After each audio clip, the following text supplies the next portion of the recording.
Good afternoon. We start with a glimmer of hope from Nepal. We can confirm one of the 39 Australians missing has been located safe and well. There are still fears for others though, as the death toll from the devastating flood that swept through the Himalayan border region continues to climb.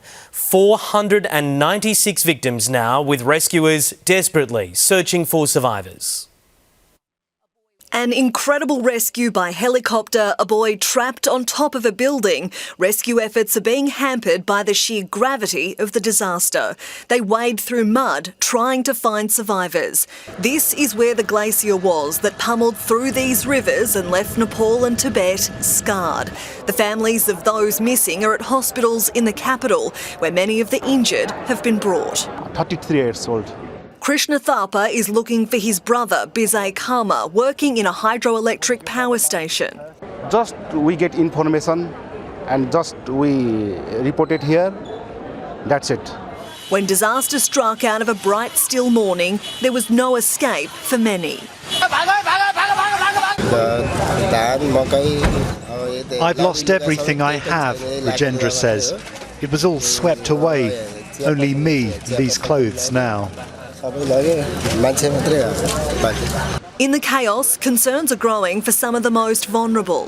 What we are hearing from the ground is concerning reports of children who have gone missing or remain stranded.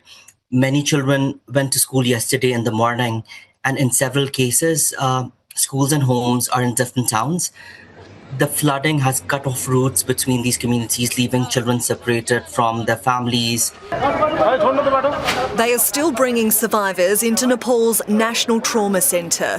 Looking on, more families of the missing. Trauma etched on each face and still no answers. On the Chinese side in Tibet, hundreds of rescue workers are fanning out using heavy equipment and bare hands.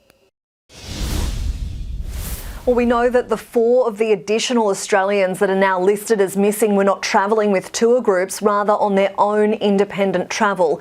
The other 35 Australians were all part of multiple tours, including a Sydney pilgrimage group, where 15 are unaccounted for, including 2 children aged 11 and 14. Among them, husband and wife Umesh and Krishna, and couple Shitra and Venkatraman. Also part of the religious hiking trip, the Iyer family. 2 men from Melbourne, Kumar, and mechanical engineer Nayaka. From Adelaide, Dipendra Bistra. And from Queensland, a mother of 2 not heard from since Tuesday. The terrible reality is it's entirely possible we'll see the number of missing increase. The Department of Foreign Affairs has been trying to contact family members. More than 20 Australian consular staff will be in Nepal to help those on the ground. The federal government is donating $5 million in aid, including for food agencies there, trying to feed the displaced. Foreign Affairs Minister Penny Wong says they're working with the Nepalese government to determine what more Australia can do. We've heard of incredible miracle rescues, including hundreds of people that were trapped and alive in a tunnel, so hope is not lost. We are urgently working to ascertain their whereabouts, to confirm their well-being, and we are deploying more resources into the region because, as you can see from the footage, it really is a very, very difficult situation.